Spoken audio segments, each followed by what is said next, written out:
Well, hello everybody. This is the vlog of many things. Welcome everybody, and welcome to my co-hosts. Uh, we are many singing here, Yes, and we are. uh, you're Kevin. Merry Christmas, Happy Hanukkah, Shalom, Shamil, Shamazel, Hassan Pfeffer Incorporated. Kwanzaa. Kwanzaa. Oh yeah, Kwanzaa. I'm sure there's others. I am not religiously versed in more than one or two religions. So I default to Home Alone. Merry Christmas, you filthy animal, and a Happy New Year. It was a nice Christmas for everybody. I hope everybody in watching and in chat had a nice Christmas. Gentlemen, you had a nice Christmas, I take it? yeah, hell, I pulled up all my Amazon gift certificates and I ordered a printer. Really? Oh, Yeah. nice. What kind of printer? 3D? No, I already have a 3D printer. There's no place to put it, so I was like, Oh. Oh, wait a minute. Oh, Paul Catrone asked a very important question. Has anyone else got cod for Christmas? Cod. Like You know what? fish, not COD. Paul, did you find it under your pillow? Because if so, that's bad. cold. Get a cold. Oh, okay. Hey, you know what? Just buddy. No, we've had the toddler out of daycare for a few days, so it's just her perpetual runny nose, and we're all good. Nope, actually, no one's sick here in my house, which is surprising because usually my wife is always this time of year sick because of the little ones. But No, relatively healthy. I'll take that in pieces, but yes. Mhm.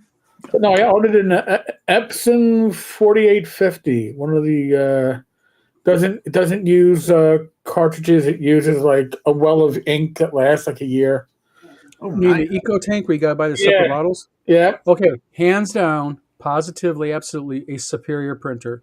The Eco Tanks are uber great printers. Yeah, I'm getting a 4850 so I can do duplex. Listen, I have what was now like a 5-year-old laser printer, which is fine unless I'm scanning stuff because if I have to scan through the feed, there's like 2 streaks going and has been for the last 3 years. Yeah, Annoying, and it doesn't do color. And I'd like to start doing color again. kind of so. got to, Eric. Hate to be mean to you online here, but you got to kind of clean the damn thing once in a while. I don't know how to clean. I don't know how to clean the feed. It's not like when you used to clean. Like you could. I got to clean my VCR. Let me get the VCR tape out with that white grinder thing. That's gonna. I don't know how to clean that out, man. It's just my life cleaning printers, so Yeah, all right. I took a can of air to it, and it did nothing. So I was like, if you take a can of air to, you just blow the shit deeper into it. so I didn't do it for too long. I went, oh, well, that didn't work. You It's see, about effective as blowing smoke up somebody's rear end. Wow! Oh, hey! on the vlog of many things, you learn about printers even. So we're like a general informational kind of thing for everybody watching. We try. We try our very darndest, folks. We try our very darndest. So we are at the end of the year. Mm. Got a pretty good year overall, I think. I mean, we have seen. I mean, you look at the year in gaming and recap. You know, we have seen. Oh, geez, what major news have we? The WotC OGL scandal got rectified. I think somewhat. They learned that they can't piss off gamers. Yeah, but they promised an OGL for the 3. Not an OGL, Creative Commons for the 3.5 SRD and the modern SRD, and we've gotten absolute bupkis. So, Well, we're not saying that they do what they say they're going to do. We're just saying that part of it kind of got a little rectified. That was just WotC saying whatever it took to get you to sleep with them. That's right. yeah. In other words, piss off, shut up, gamers. We're tired of hearing you. We're going to feed you something, and then we just don't do it. Buy our history book for the 50th anniversary. Buy it. Buy it. Oh, what? You don't like that disclaimer? We'll give Okay, you so- a copy. Take care of it yourself. What other major things have happened in 2024 that we can go ahead and talk about? Oh, you know what? Do we want to talk about a bankruptcy? and- Absolutely, it's part Oh, of it. museum. It's a major part of 2024, and that is, I'll be happy to say it. Oh boy! Oh boy! Oh boy! In trouble. Who wants them banned? Who wants them off the I know. screen? Hey, listen. It's going to go off again because you're going to call Rach next. I'm just saying. All right, I'm going away. Is that your son? Who else would it be? Okay. I love him dearly, but I'm always like, dude, like from 8 to 10, esta no bueno, okay? Esta no bueno. And then since he's out in Salt Lake City, I guess he thinks 8 to 10 is like from 10 to 12 because that would be. You know what? Maybe he thought 8 to 10 his time. Sounds like your son. So could be miscommunication. But at any rate, so Tom, you do the recap on that. You have the pleasure. Sure. Well, I mean, there was a bankruptcy filing that it was an attempt to get like a hold placed on all the other court cases. Didn't work, but then it exposed all the finances for that individual to ridicule. It led to one of his compatriots that we believe was complicit with him trying to pretend he was one of the creditors as well and get in on that. And to prove that, he did a text dump. Ooh. That was just horrific because it what is it? Not swatted, where you really revealed it basically showed the private contact information of several well-known figures in the gaming community. Yeah, it was a doxing. And doxing, yes. And then and on top of that, it showed just the complicity between that individual and the CEO of that company, willing to backstab Ernie and Duck along the way. And, and has that thing finally settled? I mean, I've just stopped covering it. I mean, funny thing is, I got an email right before it was on Monday, and they said, "Hey," it was the bankruptcy trustee secretary. It said, "Hey, is something wrong? You haven't cashed your check yet." I emailed her back, and I literally told her, I said, "I just don't know what to spend it all, so I'm not cashing it." And she couldn't wrap her. She says, "What do you mean you're not cashing it?" I said, "I framed it and put it on my wall." And she was like, "Okay, thank you. I'll let Mr. Richer know." Oh yeah, It's gonna go in unclaimed funds. Yeah, you'll get that in a couple of years. It's an unclaimed fund. That's good. You know what? It's a relic. One day it'll be worth something. Yeah. No, probably not. But no, I mean, the next time you're tempted to do something stupid, you'll look at that and go, no. Well, the thing is it is an end of an era, and just overall, it was. And I think actually it's something that people should pay attention to because it is a stark lesson in what not to do, and it is a stark lesson in not how to react to your detractors and those who criticize you. And also, it is a stark reminder of how not to use the federal court system. Yeah. It's true. Yeah. I mean, Eric, do you want to talk about your court case? Well, I would, because the motion to dismiss was granted, but then somebody threw a temper tantrum and decided that they were going to throw money at an appeal. So, Sit into the wind. So we're just waiting for oral arguments, which I've already asked if not only could I be in attendance, can we request that both plaintiff and defendant or respondent be at the courthouse. And I don't think that that's too much to ask for. You should be allowed to see if your you're really accuser. that upset, you should be able to make an appearance in New York. Yes. However, from now, because this is the funny thing, and then we will move on to other things because there's much more stuff to talk about besides new TSR. But I mean, talk about a literal dropping a pane of glass on the ground and shattering into 1,000 pieces. We're talking about TSR 3.0 bankrupt. Yep. Dungeon Hobby Shop Museum is now for sale. All items have been either sold or in the process of being sold and or donated. There is a divorce in process. Properties are being liquidated. And you know what? I was asked something the other day by an individual, and it was, do I feel sorry for the individual at hand? No. And my answer is categorically no. And the reason why is this, is that if I go up to a light socket with a butter knife and I stick it in it and I get shocked and thrown across the room, I can't say, oh, darn, because I ran right back to it and did it like 10 more times. And that's exactly what just happened here with this guy. Yep, you reap what So you sow. sorry. Yeah. You get what? Yeah, you sow your Yeah. No, and usually when you do that, and I can still remember when I did that, and I was watching the old DC heroes in syndication. You know, the ones with like Aquaman. yeah. Yeah, with the really bad animation, not the Saturday morning. No, And the I was crappy one. and I was watching that, and I was like, I don't know why I did have a butter knife in my hand, and I was like, knife, socket, this might fit. Wonder what will happen if I do this. And I went, and all I remember is a vibration and pain starting in my hand, going up my arm, and once it hit my bicep, then I dropped the knife because I couldn't hold on to it any longer. My hair was all, and I was like, you know what? Bad idea. And even at, I think I was 6. Even at 6 years of age, I was like, wow, I'm one and done. That sucks, doesn't it?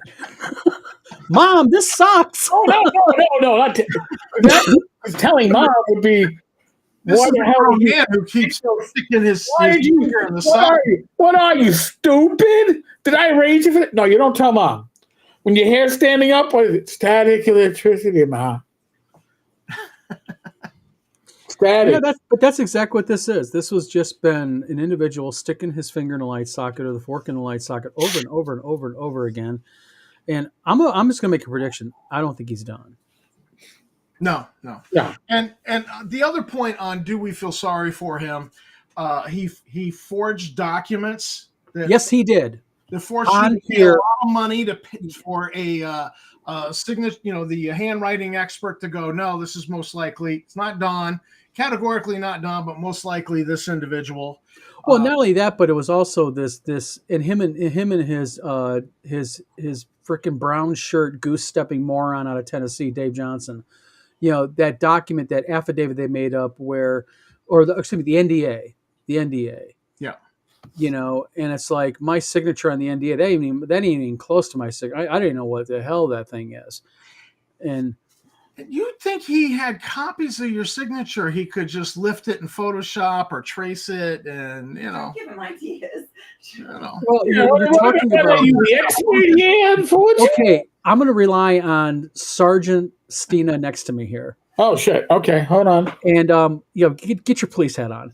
So, Eric, officer, sergeant, can I ask you a question? In your experience at the NYPD, are individuals who make fraudulent documents, are they usually an intelligent sort who kind of think it out first? Usually, Oh, well. Generally not. At least not the ones that are doing petty shit. Because when it's one thing when you're hitting stuff that's on like a federal level crime, then you've put some thought into it. You know the risks. You're like, I'm doing this for $10 million.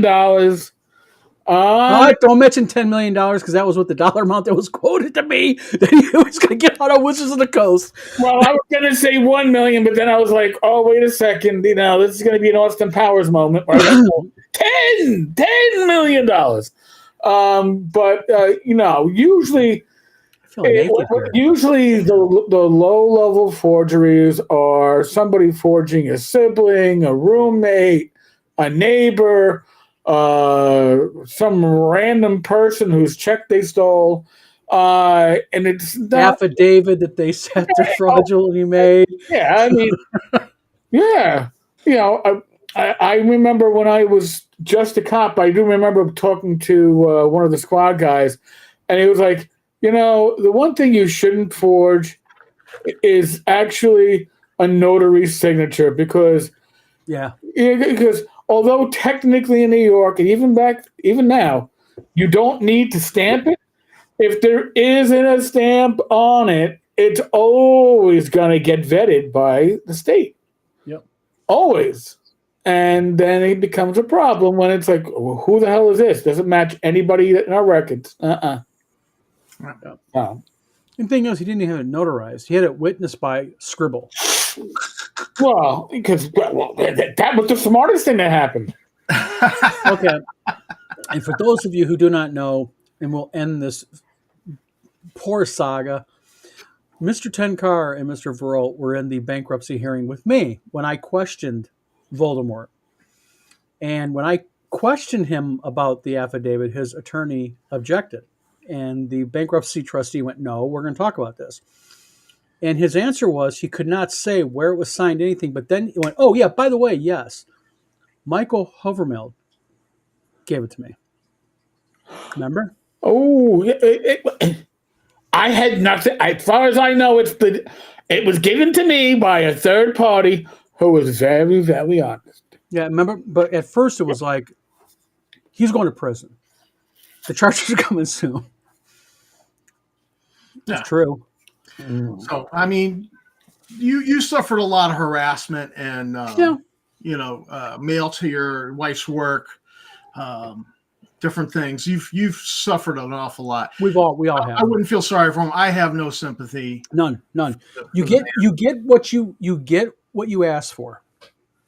So let it be a lesson to anybody who goes, I want to start a game company. You know what? I think I'll go ahead and I'll squat on trademarks. Not smart? No, I thought that was brilliant. Brilliant, I tell you. Hey, 7D chess. he thinks like chess. 7D. 7D. So on to the next thing. What else has happened in 2024? People in chat, anyone else want to talk about? They'll mention it. That we should go over. There's been so much. And even positive. We don't want to talk about negative. There's been a lot of good things happening. Oh, well, there's a new edition of D&D. There is. We said good things too. We didn't say. No, we said good or bad. Okay. I have to tell you a happy moment story for today. Me and my wife today, day after Christmas, we have a little tradition. Me and my wife go out and we have dinner. We went to the local shawarma place. Place is packed, and I'm sitting there and I hear behind me about. I like playing the new D&D, or not new D&D. I'm glad you taught me. We're learning how to play D&D. Blah blah blah. Well, nosy me. I turn my head around and there's a dad with probably a kid of about 10 years old. And me being who I am, I got up my fat mouth. I go, excuse me, sorry me to bug you. He was really super. We talked like 10 minutes. He bought his kid the D&D starter set. Okay. They're buying tickets to WizardCon now. I was like, oh, you want to teach your kid? I pointed him towards the Wizards of the Coast website. We talked a little bit about virtual tabletop because he's concerned about his son, trying to find people to learn. Right. We threw a couple local game shops at him. Said, right down the street is Odyssey Games. Boom. Went ahead and did that. And he was a really super nice guy. I'm a stranger. Really surprising. The kid was really excited, amped up and everything. And, so we have a little one in my state with his brother who is getting into D&D. Very cool. All right. Yes. That's good shit. And real quick, Thorhammer. Don't you mean Thor's, or is it Thorhammer? I thought it was Thor's hammer, but it may be Thorhammer. It's always been Thork. Could be. He says, I'm thinking about coming out of retirement. Is that good or bad? It depends. What do you do for a living? Stay retired. Yeah. Personally, stay retired. Thaiatus says he released a game system on drive-thru. That's a good thing to happen in 2024. Thaiatus, if you want to come on the show, I know that I'm just going to say it. Get a hold of me, one of us. Let's get you hooked up and talk about your game system. He knows how to find me. Believe me when I say this. He knows how to Yes. find all three of us. Yeah, he's a ball buster. Yes. We know. Scott Mulder says Voldemort is a very bad troll. Yes, he got coal for certain, but he got Comfort also code. karma. Yeah, Karma's Karma. Witch. Glenn Hallstrom, how you doing? Holy crap, not starting him in the OSR. No starting him in the OSR. Glenn, thank you for tuning in.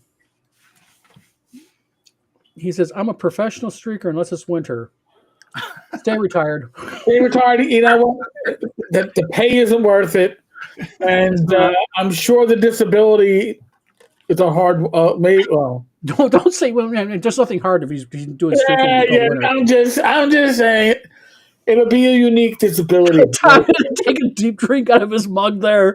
I'm pounding coffee. I Oh, had a man. Coffee? most of the day. The day after Christmas, you're pounding coffee. I'm still doing coffee. Can I ask you a question about a Christmas gift, everybody? I got to ask something. My wife got me a Christmas gift, and I need everyone's opinion. She bought me a half gallon of Everclear. Jen. It's Jen. Did she give you anything to go along with it, like painkillers? You know, No, my doctor gives me a painkiller, so I can't drink the Everclear. I'm like, Tylenol. Because if you have, Everclear will take the paint off your car, especially if it's an older car. But No, literally a half gallon of Everclear. it's In gonna. all fairness, I think I have to make limoncello now. Okay. Yeah, you need to mix that with something. Yeah, I made limoncello a few years ago, and my wife and the friends at my wife's school was like all over it. They wanted me to like bring them bottles of it. Oh yeah. Or could it be that we still think it's 2020 and we're making our own hand sanitizer? I don't know. Maybe. Oh, he says I was a teacher. My wife is a teacher, Thork. Suggestion to you: if you're retired, enjoy it and stay the hell away. Mr. Gunn says half gallon. Yes, I think I gotta make limoncello. I think that's what I have to do with it because she bought me a regular size bottle. It's not a gift. It's kind of like Yeah. Well, The Bombay Sapphire she got me is like she knows I like gin. I like good gin. So that I think is like here's something for you to enjoy. The half gallon, there was not like a card that says please drink the whole thing, so I think I'm safe as a husband. So limoncello, I think I got to make is what I got to do here. Well, I think when I come out there to visit you, I'm going to have to pick up Stroudwater Distillery has a it's cranberry gin, right, baby? Yes. Yeah, it's a cranberry gin. It's so good. You just put it in a glass with an ice cube and sip that, and you don't even need to mix it with tonic or anything. Go to the store, your local liquor store, and get Hendrick's Gin. Hendrick's Gin has several different types now, and they have what they call a cranberry botanical. Okay. Yeah. I actually have a couple bottles of Hendrick's right up here, right Okay. about there. Right And it's about there. really good gin. Hendrick's is like Paul Catrone. So, okay, limoncello use strawberries. Paul, I actually read blackberries too. And what about cranberries? Wait a minute. And it's the season for them. Yeah. Yeah. So I can make limoncello and creme. Yeah, because you got to sit there. Mr. Gunn says Hendrick's is yummy. So cranberry gin, Tom? It's like, and where's this place at in Michigan? Well, it's Stroudwater is a little distillery in Portland, and It's not in Michigan. yeah. No, Okay. It's in Portland, Maine. And my brother's a gin drinker. I'm not. So when he was coming down, I went down and picked up a nice bottle of gin, and I was like, "Oh, this is so good. I don't know if I'm going to give it to Tim." And but luckily I bought 2 bottles. I figured I should sample one before giving it as a gift. And the illustrious Glenn Hellstrom says the Kraken and Coke. Glenn, the Kraken used to be one of my most favorite rums. But let me tell you something. If you like the Kraken, go ask for Diplomatico rum. You will never go back. Trust me. Diplomatico rum, Glenn. Best stuff in the world. Right there. Uh-oh. So, wait a minute. That's about gone. and it's only been 25 minutes into the show. Holy shit! We're only getting warmed up. By the way, I'm not doing the weekly tavern chat tonight. Figured it's the holiday week. Heck, we didn't do talking crit last night. No, you did not. No. But come on, I mean, it was a Ghost of Christmas present, past, and future. I mean, Yeah. so okay. So we've talked about alcohol. We've talked about new TSR, and I think we talked about it in the right order. I got some Yeah. nice dice bags sent in the mail, Oh, glad Yeah. you like them. made by somebody out there in Michigan. Yep, handmade by my wife. These are beautiful bags. Thank you, Don. Thank you. Yep. Yes. Rach is like, I know what I'm using at Paige. No, thank you. We just try to think something gamey, something gamer related, something like that. Very cool. And you guys got the life wheels. Yep, I like it. Those have a patent pending right now on them. So, and Eric, I think I'm gonna take your advice. I think I'm gonna crowdfund them. I like that idea. Pretty simple idea, but I think it's a pretty good idea. It's a good idea and something that you could have a low goal and just let it ride. And it's legit. Okay, it isn't like let me get Pop-O-Matic dice and try to kickstart it. Pencil dice. I should have done pencil dice. Oh, you could do pencil dice as a stretch goal. Yeah. As a stretch, you'll actually Joking, everybody. Okay. By the way, just real quick, we had kind of a monumental thing on this show, and you know what? I'm actually pretty proud of it because we did something on this show that nobody has managed to do in years, and that is, what was it? We held some accountable. Who did we get on this show? Whitman. Ken Whitman. I think that was pretty damn monumental. I think it was too, and we kept them honest. Well, I mean, within the bounds of Well, no, we did. We did is I think what he did is I think he thought he would come on, smile, give his spiel, and we would all, excuse my analogy here, but we would all break out the bibs and get on our knees. And right, like hello, Ken. Thank you, Ken, for calling the fake FBI on me and filing and threatening to do this. Oh, don't worry, Ken. I forgive you. Water under the bridge. But as was quoted to me, the most classic moment of the entire video is when Eric lost his shit on him. No, that was actually nice to do because you know what he did is he does the most brilliant job of victim blaming. Oh my God, he's so good at that. And then he continued after the show tried to manipulate. Offer to take the polygraph if we all flew down to Indianapolis, Indiana and paid for it. Don't worry. When I win Lotto, the first thing I'm going to do is have Ken on a polygraph. But I'm not going to ask him any of the questions that he expects me to ask him. That's right. See, that's the thing. I think what he thought that we were just going to kind of like give him free reign and go, oh my God, you are here. Let us go ahead and talk about what a nice guy and how, because has anyone got their money yet? Because he said he was going to start making payments and getting Kickstarters refunded immediately. Anyone? Yeah. No? Beulah? Gunther the Mad says, this year we did learn of impending release of a book telling behind the scenes TSR story. If you only knew when it would go for pre-order. It is actually going to be premiering at WizardCon in April of 2025. 2025. All 430 pages of it. If you're there, you can get it signed. I'm happy to sign them for people if they want them. So, let's see. We had Ken Whitman on. We went ahead and we had a lot of guests on the show here.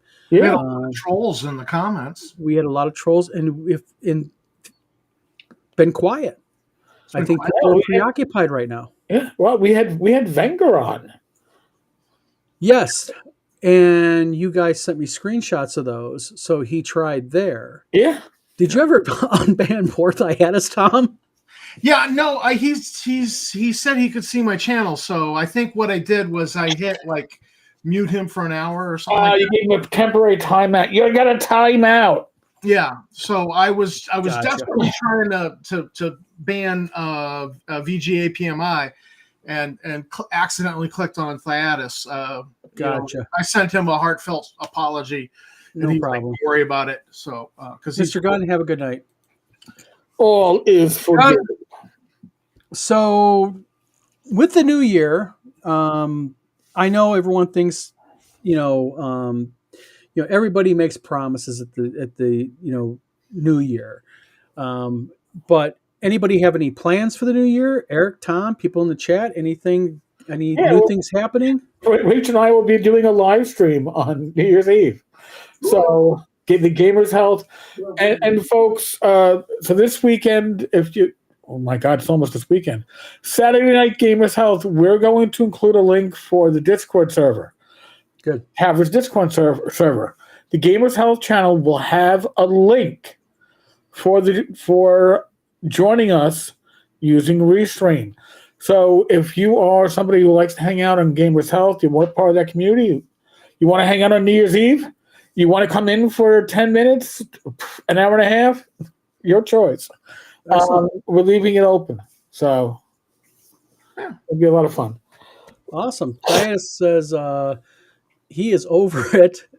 Play games, have fun. God bless everyone, Mr. Gunn. Yes, exactly. So, all right. So, Tom, any new plans? Anything new happening for 2025? Well, we have we're remodel we're wrapping up the remodel on the house and making room for the toddler, and we're there's negotiation with the spouse over, all right, what cons are we going to try to hit despite the fact that we have a toddler in tow type of thing. Gotcha. It's a little bit of an influx with that, just being 57 and taking care of a toddler again is like, I'm tired. Wait a minute. Hold on a minute. I just thought of something. You're 57, Tom. I'm 57. I'm 57. Eric, you're 57. Oh my God, it's the 57. We're all three 57s. I turned 58 on Pi Day, Ah. Friday? 3/14. So you guys are all Oh, 7. you're the old one in the group. Okay, I'm the middle baby. Yeah. I'm the baby then because I turned December 15th. But I joke about being 49 for 8 years straight. Oh, well. I embrace it. You know what? I'm 57 years old. I am what I am. And you know what? It could be worse. So, Oh yeah. So, well, but I'll tell you what, this has been a special Christmas. Having a 2.5-year-old in the house and watching her eyes light up over Elf on the Shelf, and just she wants to go pick up a Christmas gift, and we're like, all right, give that to Zachary, and she's handing them out, and just watching her enjoy Christmas and delivering a nice Christmas for her has been special. So Yes, it I is. am satisfied. I am blessed. Yep. And I saw some of the pictures Tammy posted on social media. You guys had looked like a really nice family get together. Yep. All the good stuff. So Thor's Hammer says whippersnappers, and Glenn says I'm 67. Glenn got 10 years on it. Yeah, you're the elder brother. Yep. But as far as the vlog of many things goes, we have a new website. We're going to show you here in a second, just a little flash page of it. New website is going live January 1st. The nice thing about the website is there will be a central place for you to go look at all the videos that we have. They'll be automatically uploaded to it. There'll be a random once a day video of the day. There's going to be all of our various channels you can log into if you want to watch it on Twitch, Rumble, YouTube, wherever. There's going to be a blog, which I'm going to start firing up the blog. Let me show you a picture of the site. This is just the main flash of it, but that is what it's going to look like. Let me see if I can just do this here. There we go. So that is what it will look like. And as you scroll down, it'll get more into the, it'll get into videos and all that really cool stuff. just busy here. Got that. Got the new. I'm not going to call it a competitor for Drive Through RPG. It's going to be an alternative, and it's going to be a different model. So instead of paying or instead of paying when you sell an item, what you'll do is you'll sign up for a subscription fee, and what the subscription fee will do is allow you to put so many items on for sale for one fee. And then if you want to pay, and I'm going to be honest with you, there's going to be extras you can buy. Like if you want your item featured, you can purchase to have your item featured. If you want to go ahead and buy advertising on a site, you can do that. So as the site grows, it'll become more viable for some creators. I've had a lot of people contacting me behind the scenes going, tell me more about it. What's going on? Throw numbers at me, talking numbers. Jim Wampler and me had a really detailed talk about it, and then he put me in contact with a guy who actually started a site before that was a competitor for Drive Through RPG. Oh, nice. And so there's that going on, and then conventions, guys. We got conventions happening here now coming up. Conventions. 2025, The year of the con. the year of the con. So Good con. Sorry, the good con, not that other con. yeah, the year of the good cons. So we've got the first one out the gate will be Page, correct? Yep. Philadelphia Area Gaming Expo. I'm going to butcher his name. Ron Mishke? Mishkner. Oh, really? Yeah. There's no N or R in it. I think there is. I'll look it up while we. Oh, I thought it ended with an E. No, I don't believe so. So Ron Meisker. Meisker. My apologies, Ron. I butchered names like that. Meischker. A good German name. Yes. So that is in that's like 2 weeks now, ain't it? 3 weeks? 3 weeks, I think. 3 weeks. That is in Philadelphia, as we all know. Now, see, that's a con that interests me because this is his, second year? Yeah. And he's already got 1,200 flipping tickets sold? Yep. That's crazy for a year or two A con. lot of gamers in Philadelphia, in Pennsylvania. Yeah, but still, man, I mean, for a convention really, he doesn't have a website. He goes off tabletop events strictly and Facebook, social media. Yeah. Mm-hmm. But see, Ron kind of gets it to about he's in Philly, so you can grab from as far away as New York. You're grabbing DC, you're grabbing Baltimore. You got this whole swing of what's within about a 3-mile drive, and that's I think the huge part of it. He's really got a good location because. Once you get beyond I've driven as far as I guess Total Con's about 4.5 hours, and when you're the single driver in the car, you kind of get to the point where it's like if it's much longer than that, I'd almost rather fly. Almost, I'd probably rather drive even for the 11 hours, but Well, you've got. So there's Page in January. There's the next one on the list. Total Con. There's Total Con. Total Con is in Connecticut, correct? Nope, it's in Massachusetts. Massachusetts. Never mind, Massachusetts. I should know. Yep. Yeah. So we had a family thing last year. Graduation or something. Yeah, Zachary was graduating with his master's, and he had he's a music major, and so he had to perform. And of course, we had to go see that. And then Tammy was like, "Do you want to swing by and see if we can have dinner with Eric and Rachel?" And so we did. We crashed the party over at Total Con.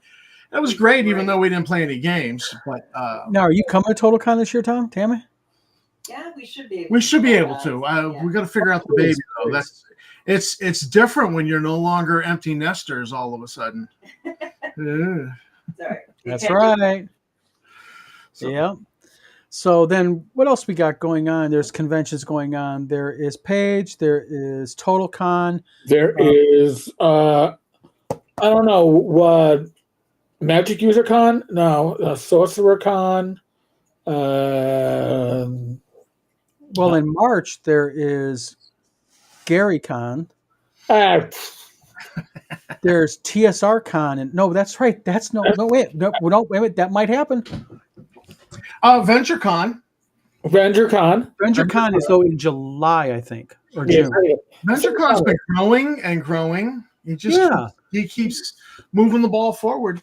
You know what? He just does his own thing, and you got to respect the guy and the fact that nobody bitches about it. Everybody says it's a great convention to go to. They have a lot of fun. And from what I understand, he really gets into it. Venger really gets into. I mean, he like dresses up. I mean, he does the whole spiel. So what else we got going on? Bitch about it would never even go in the first place. You said there's a Magic Con happening. Isn't it? Yeah, in April, right? Oh no! You're talking about Wizard Con. Yes. Yeah. Don't make me throw my D20 at the screen because this thing is metal and it'll break it. Yes, there is Wizard Con the last weekend in April. That is the convention we are putting on.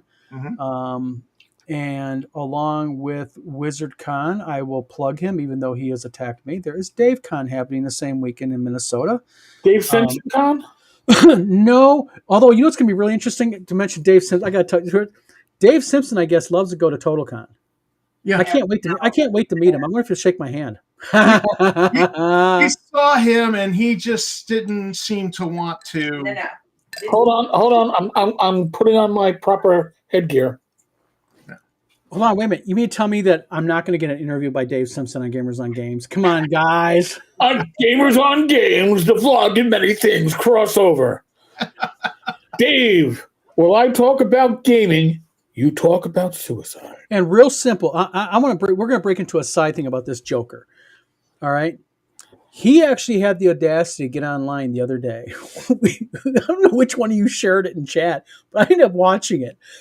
He actually got on in his car, and he basically told people that he was going to be dying of cancer. He invoked his daughter and leaving his daughter fatherless and all that, and then came back 20 minutes later. Went to the doctor. It's all clear. No. It's not terminal. Yeah. It's still dangerous. I got to come back in a couple of months for another evaluation, dude.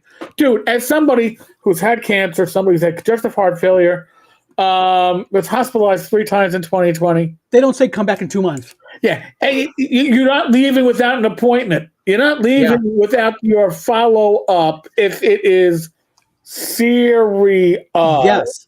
Because I'll tell you something. When I back in 2017, when I had my major issue that they discovered, they thought I had cancer, and I was like, they were like slamming me with appointments. I mean, my wife had to take time off work because there was so many appointments, and they were rushing. Like they would do a test and they would rush it to get the results back.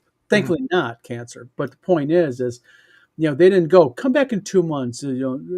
We'll talk to you. A couple of months, listen, when you feel like it, you get on the phone, maybe you make it just about making drama. He's just nothing, but what a piece of shit. Yep. By the way, Cistern says it's Mishker. Oh, Mishker. Well, you know what? We now know. Cistern, thank you very much. And by the way, don't think you've ever been on the show before. Thank you for tuning into our show. So we've got, so April, there is WizardCon, there's DaveCon. May, anything in May? Not that I'm going to. I really, I double up in June, but no. Now we have EggCon, which is Heidi Gygax Garland and Eric Gygax Garland's convention. That's coming up, I believe, in July. But we're missing June. June is North Texas. Let's talk about North Texas. Yes, good convention to talk about. So Bad Mike, aka Midnight Satan, is running that one. Oh God, yes. Okay, I have to clarify a few things because I really don't know. Does Bad Mike run that by himself, or is Bad Mike kind of in cahoots with somebody? He's in cahoots with somebody. Who's he in cahoots with? And I'm not talking about Satan. Listen, Bad Mike is the face. Okay, he is the social media, actually, what's amazing about North Texas is that it's the same group of volunteers that have been part of this for a long time. menagerie since Oh, I started going, and I started going in 2014. Oh, how long have they been going? They've been like 12 or 16 years or something I think crazy it's like like that. 16 years. I think my first one was the 5th. So, yeah. Oh, Thyatus, thank you very much. He did clarify something for us. Mike is Satan. Venger is Satanist. Do not get them confused. Thank you, Thyatus. We will not. I wouldn't want to get them confused. So, North Texas, that is what, a 3 or 4 day con? It's a 4-day. Well, actually, it's a 4-day plus con. Okay. So the pre-con Get It On is Wednesday night. Starts around 5 or 6, goes on to whatever. The pre-con Get It On initially had nothing scheduled. You just showed up. But now it's actually scheduled as part of the con. You don't need a badge to go to the pre-con Get It On. You can Gotcha. just show up and participate in the various events that are going on. But so North Texas is Bad Mike and Gary Oliver. Gary's been involved in the process pretty much since the beginning. So he's the organizer behind the scenes, and Bad Mike is the face. The fate. Gotcha. Yeah, because me and Tina wanted to go to that this year, but Tina, that Friday is Tina's last day of school before she gets summer break. So kind of like, shit, we can't go to it. That was our problem. We had tickets for, but then you have a kid graduating and you got to go to a graduation. They don't, Yeah. But so North Texas used to, and this wasn't viable, used to infinitely roll badges over. But they will now roll badges over 1 year. So if you can't, if the last moment, your boiler bursts and you just can't go, whatever, they'll just put your badge in for the next year. You know what? That says a hell of a lot about them because there ain't many conventions does that type of stuff. No, Because I'll tell you right now, GaryCon doesn't do it. Even if you're on your deathbed in a freaking hospital, they don't care. And the thing with North Texas is that they used to infinitely roll it over, but that became unfeasible. Yeah, you can't do that. And then there were some people, it's like, well, they haven't shown up in 4 years. Do you think they're going to show up again? Why are we rolling this badge over? So now, and I'm sure if it was on a real, holy shit, you had a death in the family, the next one, you'd reach out to Mike or Gary, and I'm sure they would make things. But still, a really good gesture that conventions just do not do, and that's really cool of them. Yeah. Now they pop what, about 500 people? Yeah, they're about 500, and that's by choice. Yeah, that's the thing. That's actually pretty. I want to get into that a little bit. Is they're only about 500 people consistent because that's what they want. Right. Tim Cass speaks really highly of North Texas. North Texas, the numbers that I've heard is they get about usually anywhere between 450 to 500 plus guests. With walk-ups, numbers fluctuate, but they usually have about 35 to 40 special guests, and the special guest ratio to attendees is to the point usually where there's like one special guest per 12 or 13 attendees. Yeah.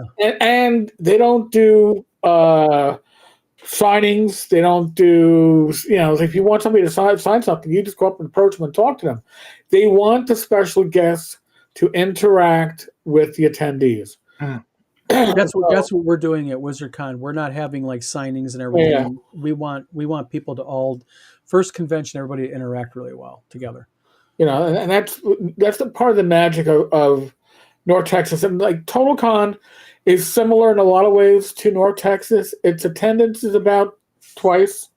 It's got about 1,100 people, 1,000 to 1,100. But the atmosphere is very much along that North Texas line. Very sociable. Now, truth. Last couple of years, of me going to North Texas, it's going to sound like it's a story or a joke, but I actually have almost like 2 designated seats for me and Rach. Nice, comfortable seats with a little table between them, right outside the ladies' room. Don't ask why, but this is at the corner of 2 of the hallways, right outside the vendors area. And if those seats are open, I'll go get food. I'll sit there. I'll have my breakfast. I'll have my lunch. And people can come up and talk, stop. That sometimes you need to be in a spot where people can. I'm not a special guest, but as a personality, whatever you call me, I want to meet the people in the community. I want to get to know them. I want to be able to put a face to the names. And I'll be honest with you, I often say that the best job for me was law enforcement and the NYPD because everybody had to wear a name tag next to their shield. Because I am horrible with names and remembering them, but I can remember faces. So having name tags on people, please, if we're at a convention, make sure your name is flipped around and showing. Because you have people like me who want to know who they're talking to. And if the convention allows you to put a nickname down, don't put your childhood nickname down.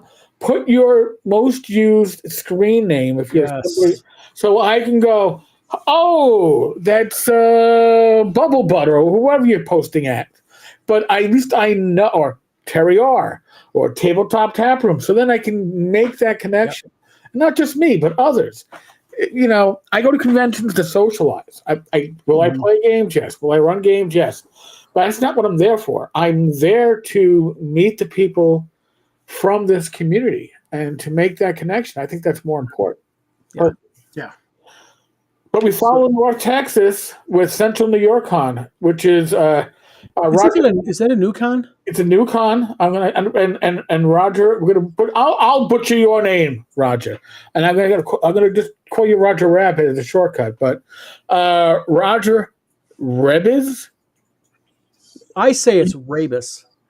Rabies. You say it's Rebis. I say it's Rebis. Okay, you're in the chat. Who got it? Or did we all three butcher? Roger will have to tell us. So I come back from North Texas on a Monday. And then I hop in my car and drive upstate on Friday. Now, I got to give Roger a lot of credit. The con is Saturday, Sunday. So if you're doing a 2-day con, that is a perfect schedule to work around people who are stuck working a normal 9 to 5, Monday through Friday job, where they don't need to necessarily take time off from work. I'm retired, but it's a great – usually a 2-day con is Friday, Saturday. Mm-hmm. Don't know why. But 3 wrong tries. Oh, yeah. We'll let the community. I'm not going to make another try, Raj. Sorry, can't. I'm the one that's screwed up. I said Rebix, and he said Rebis. Darn it. Rebis. So is Roger Rebis the one running Central New York Con? This is the first year. Cool. So I feel your pain, Roger. What's that? What town is that in? Hold on a second. I will tell you right now. New Hartford, New York. Okay. And I used to live up in Plattsburgh, so I thought it's not 10 hours upstate for me. It's more like 4.5. Mm-hmm. So gotcha. So what do we got? We got June and so like I said, we have EggCon. That's Heidi and Eric Gygax Garland's. They've actually for a second year they've like really expanded on their convention. Yeah. So they're pretty much doing kind of like the way Gen Con used to be when it was in Lake Geneva. Right. So, and then after, EggCon, we get into August. Anything in August? Not that I can think of. The next and final con for the year will be ShireCon for me. ShireCon. That's in Connecticut? Yes. It's in the Berkshires.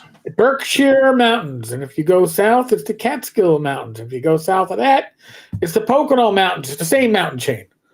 It depends on what state you're in is what we're going to call it.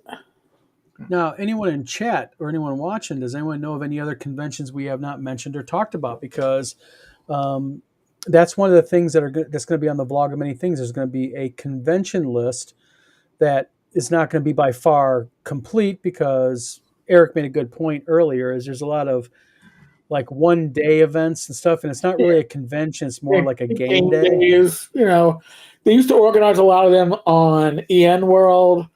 Used to be in the forums. And the thing is, realize that if Don or I or Tom are involved in making this list, it's going to revolve around games that we're likely to be involved in playing. So if it's a old Pathfinder all the time convention, it's probably not going to make our view. Things that are old school gaming certainly will, and things like that. Or TotalCon isn't old school gaming, but it kind of has an old school gaming track. A lot of these cons that are larger have a track that is fairly old school, which I think is very interesting. TotalCon has a major wargaming component to it as well. Yes, and board gaming. I mean, people forget that too. Historicon is all wargaming, but that's like 5,000-6,000 people. No, Historicon is in Texas, ain't it? It was in Pennsylvania, and it moved down to Virginia, and I think the attendance went down, so now it's back in, I think, Prussia, Pennsylvania. Because I think Historicon is part of a couple of conventions for Warfare Gaming. They're part of that. They're part of a club, aren't they? Yeah. Well, Historicon might actually have a East Coast, West Coast thing going on, with one in PA, one in Texas. And I haven't been in years now, and gotcha. And Drink the Paint Water is in the chat. Thanks for coming to our channel. Says Con on the Cob near Akron, Ohio, I believe is October of 2025. Yeah, Con on the Cob in Michigan. For those of other who are into it, there is UConn at the University of Michigan. That is a large game convention, but UConn also has a large video game component. So it's kind of like a mix. Oddly enough, we got asked with WizardCon if we were going to have a video game bank, like PS5s or something. No, it's strictly tabletop gaming. You want to play Magic the Gathering, you want to play Risk, Monopoly, Chess and Checkers, go ahead. D&D, Pathfinder, GURPS, you name it. It's going to be tabletop gaming. So I was part of a history presentation on Star Frontiers at Kineticon. But when we got there was no gaming. It was just, cosplay. I mean, the whole convention has been taken over by cosplay. See, that's the danger that you run into. You got to be careful of that, because we are going to allow some cosplay at WizardCon, but we're keeping it very limited, because we don't want that to happen. And then you mentioned real quick, Tom, you mentioned a game convention a few seconds ago. Historicon. No, you mentioned another one. Oh, Kineticon. What? Yeah. Kineticon, talk about, what is it? Where is it? Well, it's in Connecticut, obviously. Yeah, it's I was invited to be part of a panel history discussion of Star Frontiers. I said, sure. And so we went down there, and it was the audience was my wife and the other panelist presenter's wife and his daughter.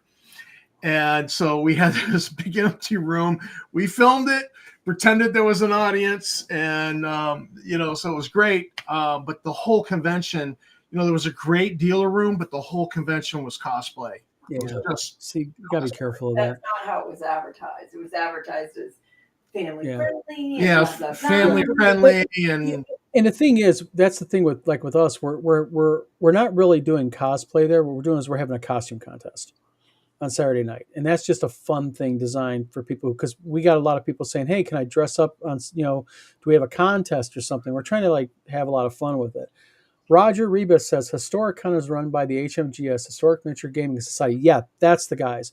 They also have a large group in Michigan, Roger, and they love the game Bolt Action also.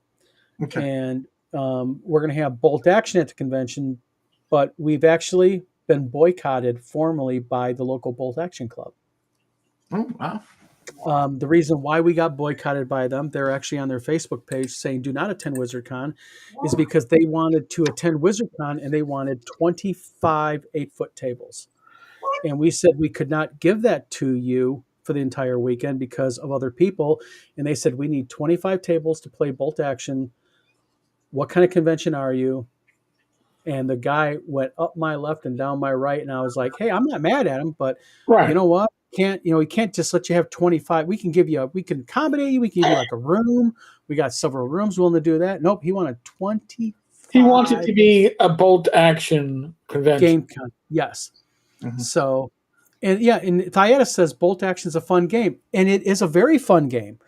But the thing is, and just to let people know, for those who are into Bolt Action, we are going to have a Bolt Action component there. We've already got people reaching out that have said, we want to come. Can we get a couple tables?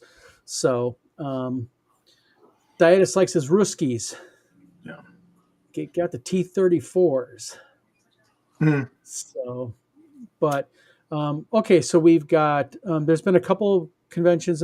Okay, anything else, guys? Anything other conventions? If you're East Coast, relatively in the geographic area-ish of TotalCon, in April you have Rising Phoenix Con. Yep. It's not necessarily old school. It is heavily 5e-ish, but that's another one that's in that area. Trying to think what else, DexCon in New Jersey, 3 cons. But if you go to the Double Exposure site, you're going to want to vomit because it's Web 2.0. I swear to God, it is a painful site to look at. I should probably link it. Is it from like the 90s? All right, so hold on a second. Hold on. I'm gonna have to share it here. Hold on a second. No problem. And while you do that, Zachary Melvin made a good question here. He said, how about a con that provided child care or daycare services? Zach, I can kind of answer that to you. We actually thought about that. We thought it'd be a really cool thing, but the problem that you run into, Zach, is it's a massive liability issue. And the insurance policy already to run a convention is a minimum of $1 million liability policy. And to do $1 million liability policy that's good for 4 days only is expensive. If you want to run childcare, you have to have in Michigan, a $15 million liability policy. And on top of that, there is a $10,000 security bond you have to put up front because you're taking care of children. And in Michigan, you have to have licensed people who are daycare work. They have to be licensed daycare. They have to be CPR certified. You have to denote that. It is a whole massive mess. So it's a great idea to do, but expense-wise, it's just not practical. It just really is not. And my wife, Zach, teaches little ones. So it's just a whole lot of liability because you also run into the situation if one of those little children even so much as tripped and hit their head on a table. An accident, just out of the blue, oops, you are going to be, your legal liability is just like, so that's why conventions probably don't do it. It's just so expensive and the liability just isn't really worth it. I mean, sadly. Daycare sounds like a legal nightmare. Yes, it is. It's an absolute legal nightmare. And where'd you share it at, Eric? It's I see it on the side. Oh, wait a minute. Hold on. You got it on the side here. Hold on a minute. There we go. What the heck? Somebody has to reach out to these people and say, that is so 20 years ago. No. That is so 1991. Holy it's shit. A little painful to look at. But they do run 3 conventions in Morristown, New Jersey. And wow. I know Joe Block used to attend some of this stuff. Usually they have one around, like the one in July fell on July 4th weekend twice. I was like, I can't okay, as somebody who designs websites on the side, I have to. I am impressed actually how they got that thing still running. That thing's got to be running like straight up HTML. It's got no CSS. It's got no. I mean, that thing's probably. I don't even know. Wow. Yeah, drink the paint water. Yeah, it's an old school website. Yes, but holy cow, that's Yeah. like. Hmm? Well, I mean, hey, you know what I mean? I mean, it's. Hey, we like old school. Yeah. That's like the Star Frontiers website That that you showed me, Tom. Yeah. It makes me think I mean- of like Commodore 64. I remember playing on a Commodore 64. So do I, man. Let's go box games. They look so great. Now you look back and you go, I remember Alright. playing on the Atari 2800. I remember having Pong. wait, I That had was a console. Yeah, I had that too. You know, and if you jiggered the slider button that went between handball and 2-player handball and then hockey, if you jiggered it in between one of those settings, it was like an 8-person hockey because it had 4 and 4. It was bizarre. We had the Sears version of the Atari. Ooh, the Coleco? No. Yeah, it's just Sears version of Oh, Atari. no. It was a straight up Sears knockoff of the Atari. Right. Yes. And it's That's still in the attic. It still works. Oh, If we wow. That's if a we little could get it to gem. communicate with the smart TV. Why is it in the attic? You can buy an adapter for it. Unpack that damn thing, pull it out, and get that thing hooked up. Why is that in the attic? Oh my God. Well, my mother saved everything. I know, but not to leave in the attic. Well, you know. Man. Uh, Zork or Thorg says sees Commodore 64 with a 10-inch floppy. Hey, Yeah. I remember the day when a 20 megabyte hard drive It was huge. was like, we'll never fill it. It's Yeah. impossible. You'll never fill the damn thing. My first home PC, which I had custom built by a guy out in Brooklyn, cost me in I guess the late 80s, maybe it was early 90s, $1,800 because I needed to get an SX33. Those most people get into 25s. I needed a 33 with I think it was 8 megabytes of RAM, not gig. Yeah. And a 420 megabyte hard drive because I was all fucking in. Yeah, I And, remember getting my one of my computers. I ended up upgraded to 16 megabyte of RAM, and I remember one of my buddies went, "Holy shit, you have how much RAM in that computer?" 16, you better watch out. I remember playing EverQuest on dial-up. Oh, me too. Do you remember we all got up to like how many of us was lucky enough and we kicked ass on the internet because we had a 28.8 modem. Oh, God. Well, remember getting the 53, 56, depending on who was reading it? I could download a song in 3 hours with that freaking Yeah, modem. You know what I mean? All right, so here's my EverQuest story, and I'm sure, Tom, you'll remember this. So the first expansion pack for EverQuest was Kunark, and that was the moon. And the one problem with that expansion pack was that when it released, you had to do a patch. That patch took all night. Mm. What happened after that patch patched was you didn't have enough RAM on your video card. If you had an average video card, the game wouldn't run anymore. So I had to go out and buy a new video card to play the game that I was able to play before the update.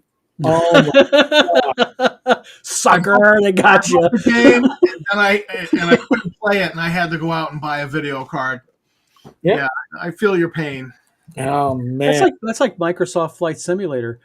You know, it seems like every week you go if you want to play it, it's like, oh, we have an update, and I've got a fairly powerful computer, and we have fiber optic, and the update for that damn thing takes like an hour, and it's like massively huge. So, In fact, I have right here. This was my original EverQuest. Oh Ooh. wow! The Oh, 10. you have that. Are the I floppies think I in still there? have the map from that somewhere. This is my Holy- dice box now. Actually, Holy shit! I had a coin. There was an EverQuest coin in here. There was a cloth map. Yeah, I have the cloth map somewhere. Yeah. I think the coin has been long Is lost. EverQuest still a thing? Can you still Yeah. play the game? You Yeah. can still play the original. It's EverQuest Live now. I believe. still log in and play it. EverQuest 2. I still log in and play it a little bit. Tom, are you one of those people that have a super powerful character? You just get online to piss people off and kill people and hunt them down? No, I actually have 100th level crafters and then like 20, 30, 40th level adventurers. And I just mess around. I just grind out a few craft writs and move on. So Wow. And here I am sitting there thinking Zork was the shit when I was younger. Hey! After the Commodore, actually, was it no? Before was it before or after? No, before I got my Commodore 64, I had a Coleco Atom. Let's see. My dad brought home the Osborne, which was like the first like suitcase laptop. And then I got a TI 94, Texas Instruments TI 94. And, you go like 10, call clear, 20, go to 10 and watch it go, you'd be like, woohoo, watch it just go, run it down. You were like doing shit when you're my age and doing that kind of stuff. Yep. And then we got the Atari 2600. And I'll tell you what, I was so pissed off because we got it. And I'm like, yes, got the 2600. Like a week later, I never forget his name. His name is Paul Glaza. They got the Intellivision. Television Rock. My friend Kenny had that. Yep. yeah. And Intellivision had the D&D game before the Atari did. Yeah, it had the D&D game. Had Venture. Yep. It had some. Now the Coleco Atom was really a ColecoVision with a digital audio tape drive and a daisy wheel printer. Daisy wheel printer. It was loud and it was slow and loud. It was so loud. My father tried putting cushioning underneath it to dampen it, but it just made it like deeper.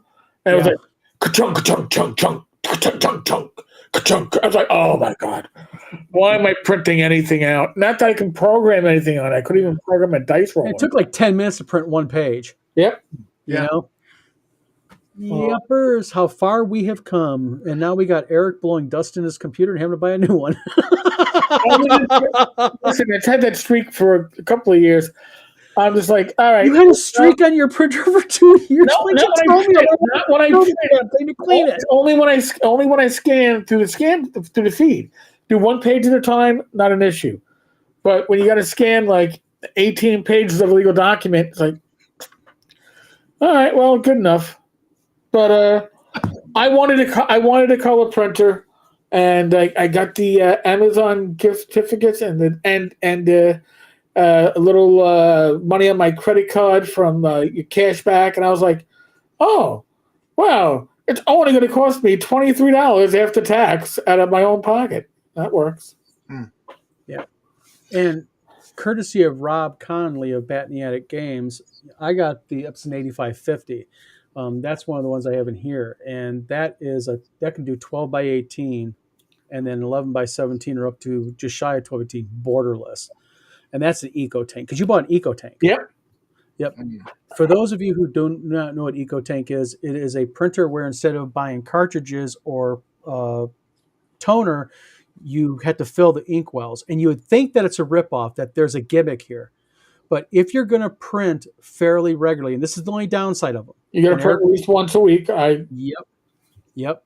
And you got to print in color because you got to use all those colors because they'll clog.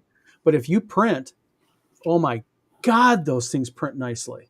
And we're talking about photo quality based on the paper you're using. Really, really beautiful. Nice. Scott Mulder says the Magnavox computer made in Michigan. Yes. Yeah, well, I'm sitting here with a 10-year-old Hewlett Packard printer. So No, we don't. We have a brother. is that a brother? Yes, and Okay. it's a industrial practically. Yeah, but it's 10 years old. It's been sitting here a while. But the thing is, it depends what you print. I mean, Not that you much. know, you want pain in the ass, get a large format. Get a large format. I'll tell you what, you'll be taking that thing apart literally monthly, cleaning it. Well, after Mom passed and I was going through her file cabinet cleaning up, she had printed like MapQuest directions and then saved them. She wouldn't throw them away. She saved them in her file cabinet. Might need them again.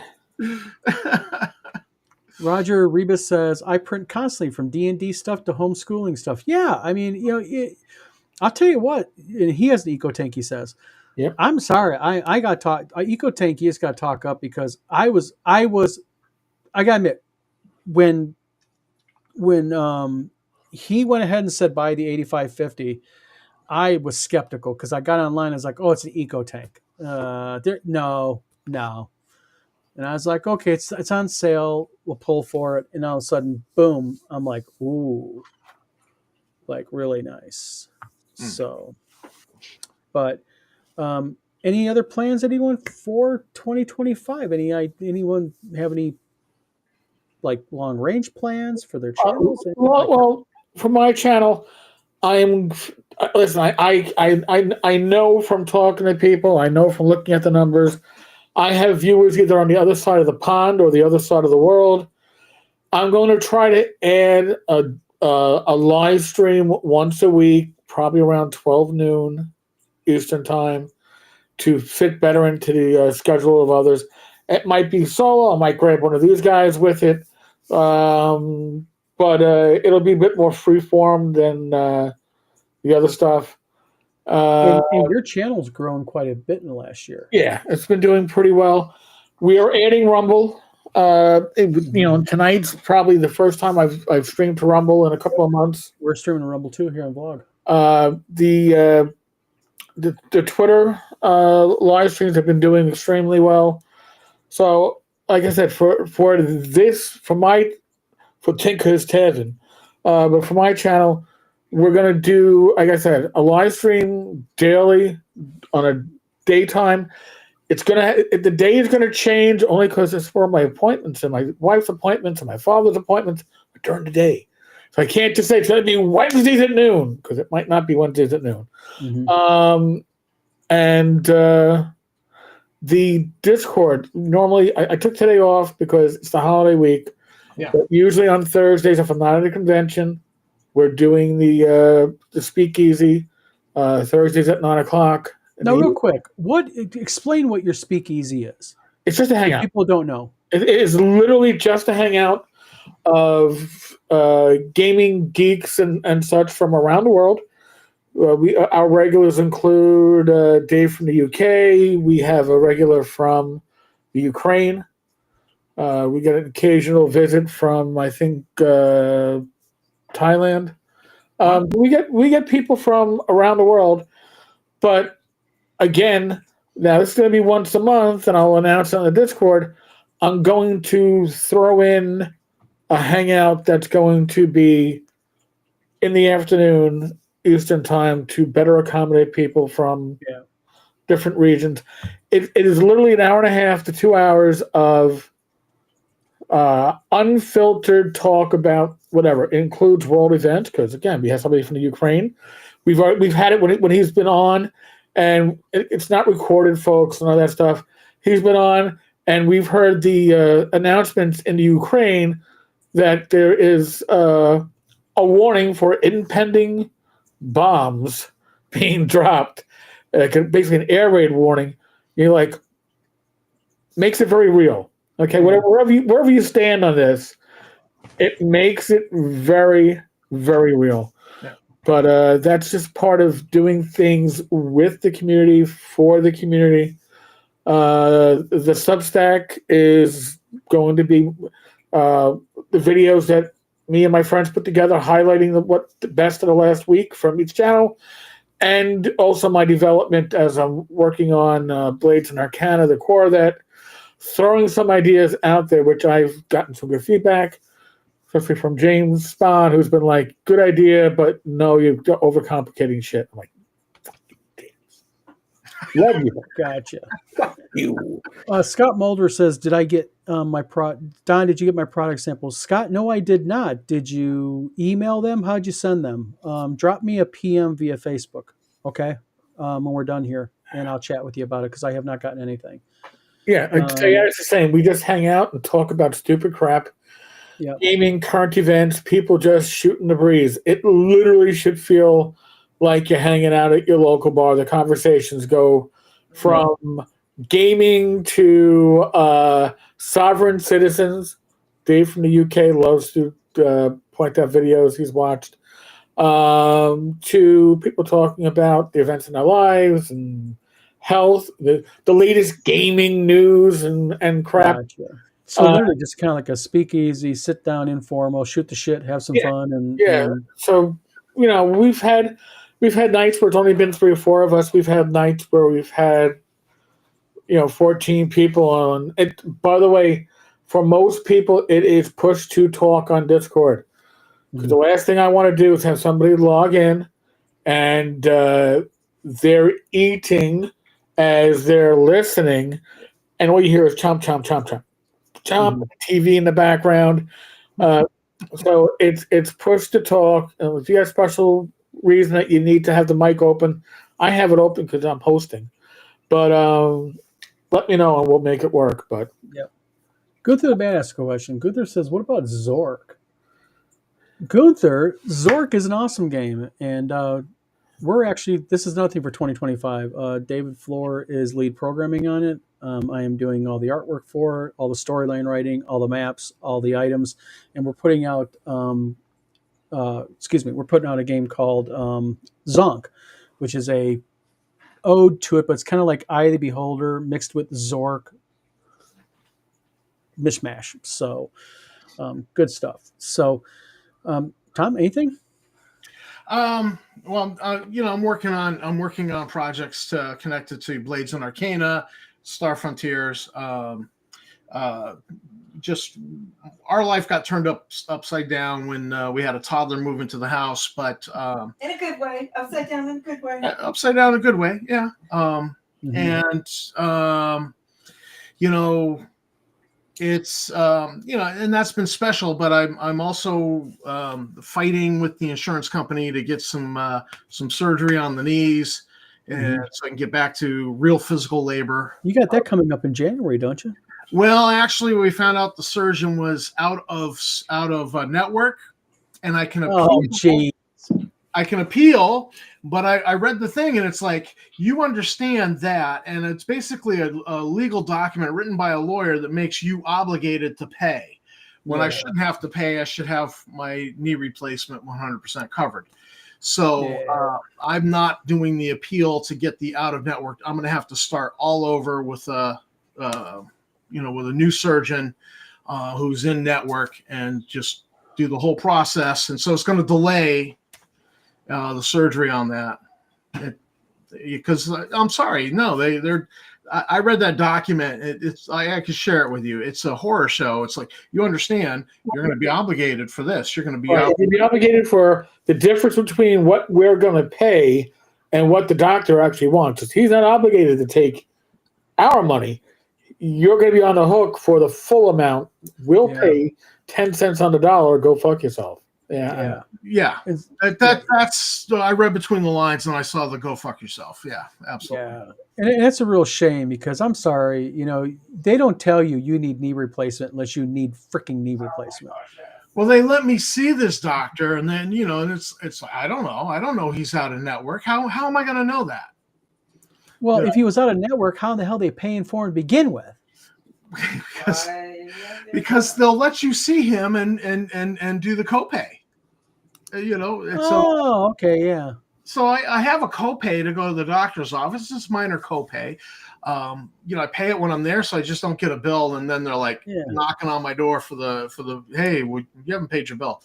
But so I just pay it when I go there, and it's not a big deal. And I just, he's 5 minutes down the road from me. So I was like, this is great. I like this guy. 5 minutes down the road. And convenient. He's attached to a hospital right here in Lewiston. The closest one that's in network is all the way down in Portland, so it's like a 45-minute hour drive. Who wants that? But I'm going to have to I got to bite the bullet. Yeah. We're just along for the ride. So, well, I mean, other than that, I mean, like I said, I mean, hopefully 2025 will be a better year. I hope it's a better year just in general gaming camaraderie. I'm looking forward to it. I'm looking forward to 2025. Yeah. And I'm looking. I think I'm going to make kind of like a commitment to. I think I'm just going to back away from a lot of the online BS drama. I mean, if a fellow convention wants to say I'm squatting on a date, you know what? Deal with it. Yeah. If another game company gets mad at me because they're going bankrupt and they hang out with neo-Nazis, then that's their problem, not mine, right? Right. And I think that's the thing. I noticed like the channels are growing. Like I remember not even a year ago, you were getting ready to just hit 3,000 subs. Now you're at what, 5,200, 55? 5,200, 52.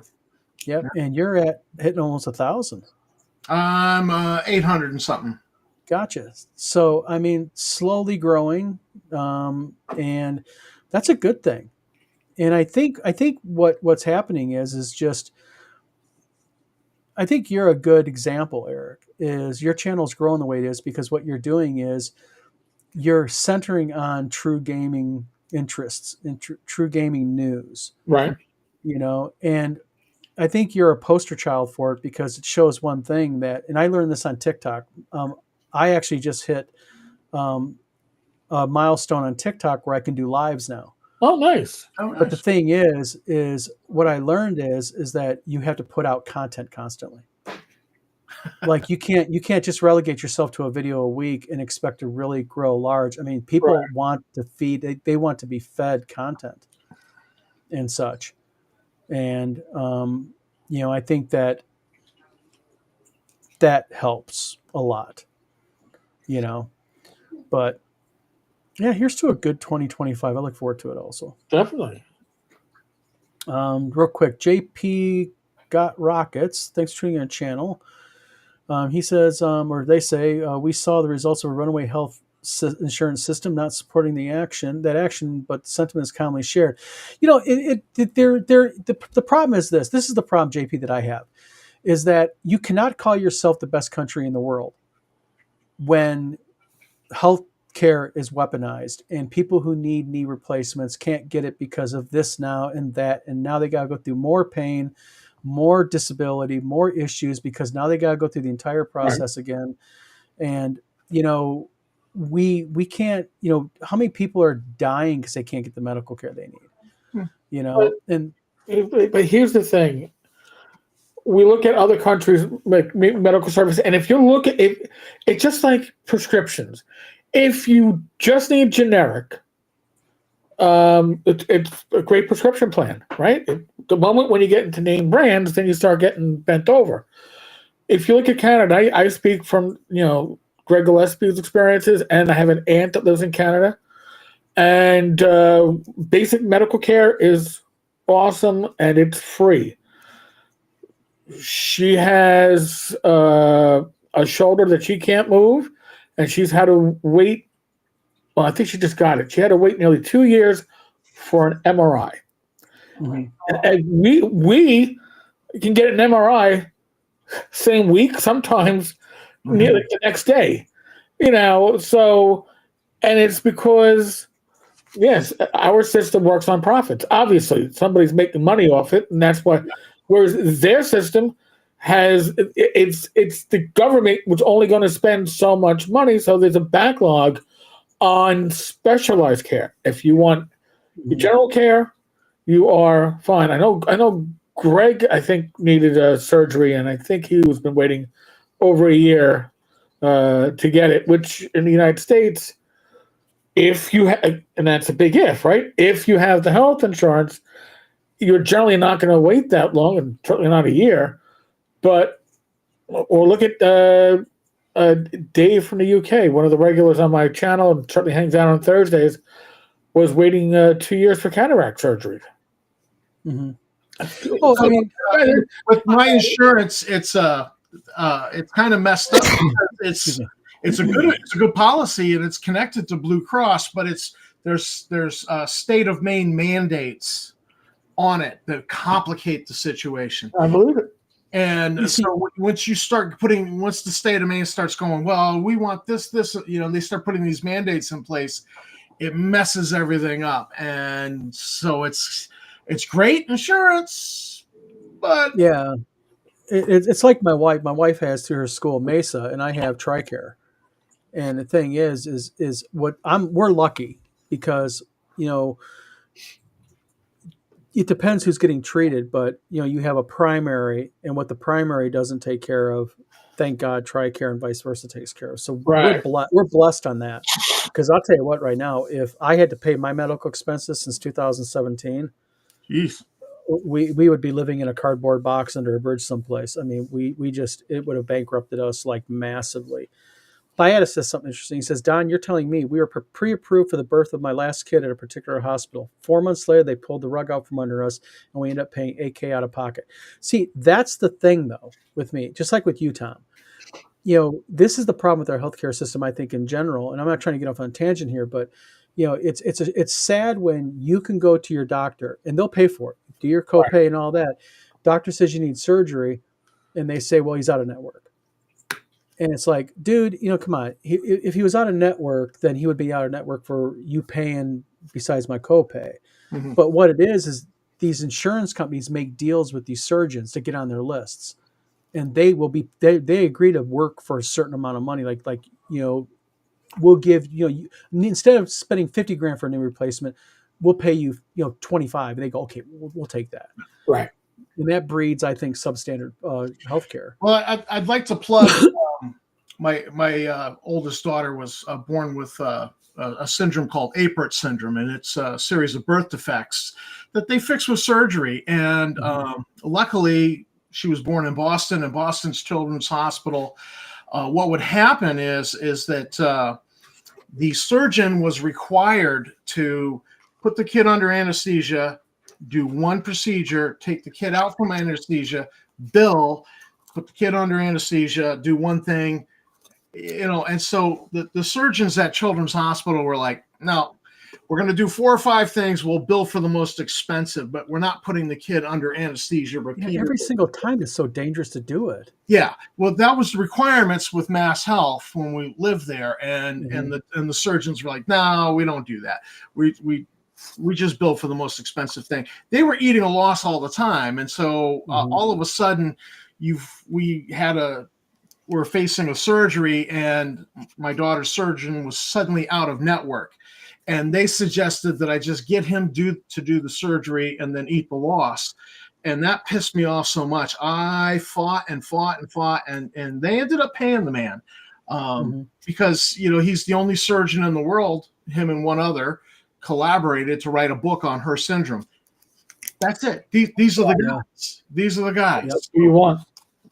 James Spahn, thanks for tuning into our channel, James. He says, James says, I got a friend who lives in Kingston, Canada, who spent 7 years trying to get his elderly mother appropriate care. Once she got it, Canada tried to go after him for delaying the care they were dragging out.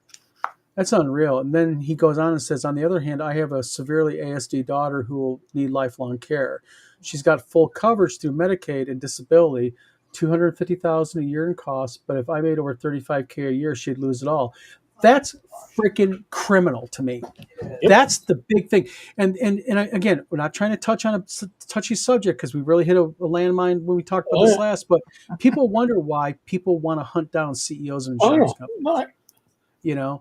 And it's just like, you know what? I'm sorry, child. All right, child. Oh, you have a child who needs medical care that's specialized. I don't care how much money you make. If you can afford to pay for part of it, yes. But you know what? If you can't afford it, it should be automatic. Sorry, no child should go without medical care. I mean, you can't make over $35,000 a year, or it's like either it's the devil's decision to make. I mean, what do I do here? That's horrible. And I've seen that. Listen, I noticed that when I was a cop working in the South Bronx and in Harlem after that as a sergeant. And you had people that, listen, they wanted to work, but if they started to work, their benefits would get reduced $1 for $1 once they reached a certain earning point, and it wasn't worth it for them to work because, as they put it, I'm not making anything more than I would be now if I was working. And it doesn't make it. The system is setting people up to fail. But let me ask you a question, Eric, on that. You and Tom both. Hmm? I saw an interesting video the other day where a guy was talking about, why is welfare so prevalent in the United States versus other countries? Right. Why is it so prevalent? Why does our government seem to encourage it, almost like keeping the minimum wage the same since like 2001? The minimum wage was increased from $4.50 an hour to $6 an hour back in federal, not the state. Federal, Yeah. 1988. I remember because I was working at the time or 87. It was really, it was $4.50. It got raised to $6. Yeah. I was working retail. I was already making $6 because I was in the electronics department, but everybody else got brought up. And then I think it's $7.25 an hour now. Yeah. It's an insult. However, the argument is, well, if you pay people more, stuff will cost more. New York State has raised the minimum wage to like $15 an hour. It's going to be, I think, 22 in certain parts of the state. That's great and fine, but you've got to find a way to allow people to, and this isn't, I don't care whether you're a conservative, a liberal, Republican, or Democrat, doesn't make a difference. You need to find a way to allow people who are in the circumstances that they are in, and maybe they've been in the circumstance for generations, to earn money and not lose essentially $1 for $1 in benefits as they do it. I agree, but that's the whole thing here. The theory behind it this guy threw out there was the theory of, if you keep them poor, you keep them under control. You keep under control. I personally, as somebody who lives in a big city, believe that it is done to keep the votes. Yes. Under control. Yeah, absolutely. We can control the narrative even. If you control the narrative, you control the votes. And the biggest success story of my career, honestly, was about 4 years on the job when I'm at a corner in a marked patrol van, and somebody sees me and starts walking over from a group of miscreants hanging out the corner. And I don't know what's coming up at me, and I'm unsnapping my weapon against the door because it's a dangerous area. And he's calling out by my nickname, Flounder, Officer Flounder. I'm like, oh, shit. He didn't look like a cop, and he wasn't. He was somebody that I arrested. And I gave him the advice I gave everybody else, which was get an honest vice. He got arrested for marijuana. I said, be an alcoholic like the average cop. And I was joking when I said it. All right. But there was some truth to it. And he was like, you're the only person who ever spoke truth to me in my life. And when I got out of holding, central booking, he goes, my girlfriend was yelling at me, and she was right, and you were right. And I gave up the marijuana. I gave up the weed. He goes, I drink now, but not to excess. And turns around, and he got security in the back of his jacket. He's doing security at the local CVS. I'm working now. I'm taking 2 college classes at the local community college because somebody in authority spoke truth. Yeah. And treated him like a person. Mm-hmm. And that is something, when you are somebody who is on welfare, on public assistance, you're invisible. All right? People, the average person doesn't want to know about you. And these are the people who have so much potential, and the government, the system, I shouldn't say the government, the system. And the system is what runs the government. The system doesn't want to empower people. It wants to keep people beholden, like you said, to keep power over them and to basically, essentially, keep their votes. And, when you empower people, you free them. Mm-hmm. That's always been my way of looking at it. Yep. So I don't want to comment after that. I think that was well said right there. Yeah. I mean, like I said, hopefully 2025 will be a better year. Looking More forward. positive. I'm talking about even just among gamers. I'm talking about like there's too much of this OSR versus new age players. Oh, you like that, you suck. Oh, you like that, you're racist. You know what? Well, let's get more into play it if you like it. If you enjoy it, it's a good thing, including 5e guys. It's a positive. Like the kid in back of me today at the restaurant, he's playing 5e. You know what? The kid's playing D&D, man. Yeah. And he could be a future OSR gamer. You never know. All the kids at the middle school it's 10% of the middle school is playing D&D. They're playing 5e. I ran a Star Frontiers game, which is 40 years out of print, and they loved it. They ate it up. There was none of this, oh, that's an old game. I had one kid on the spectrum who's like, he signed up for my game, and I explained to him, I said, no, this is a sci-fi game. He's like, oh. And he just walked over to the other table and joined that. He wanted to play D&D. And I wasn't insulted, but they love it. We don't need edition wars. Play what you like to play. Yeah. And that's kind of the reason why we did WizardCon. It was just an idea to bring people together. Doesn't matter what you want to play. Doesn't matter what edition you want to play. If you're gaming, friends at a table, it's a positive thing.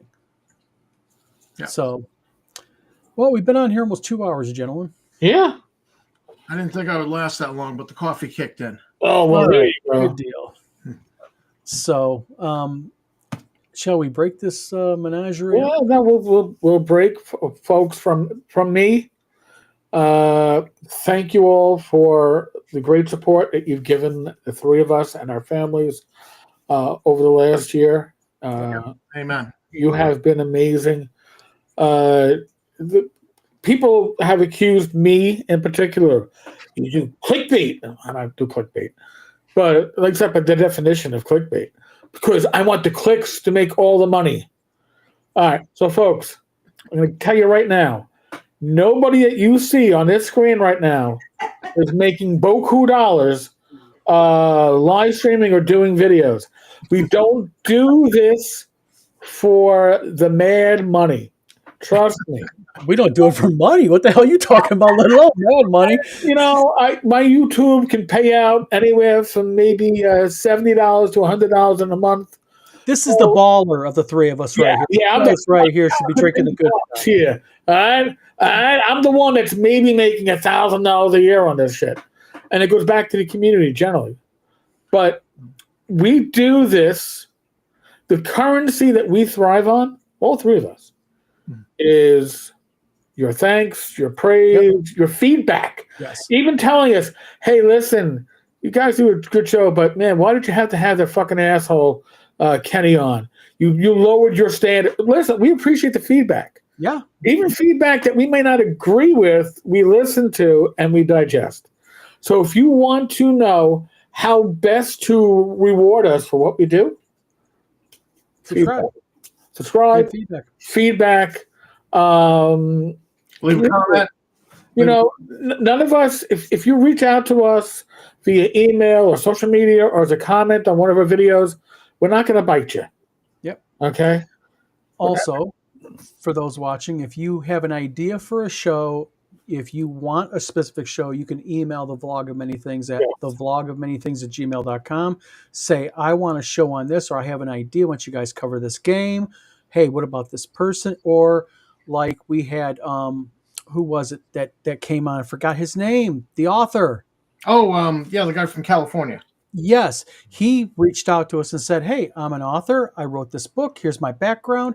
I said, tell me more. And boom, he came on the show. So And Thias, thank you. Like the Ken Whitman interview. You know what? I think that is, and I'm just going to say something that a lot of people can disagree. I think that's one of our top interviews of the Yes. year. Yeah. And not because of the view count, because what we did is I think we did something special with that video, and that is we showed an individual that leopards do not change their spots.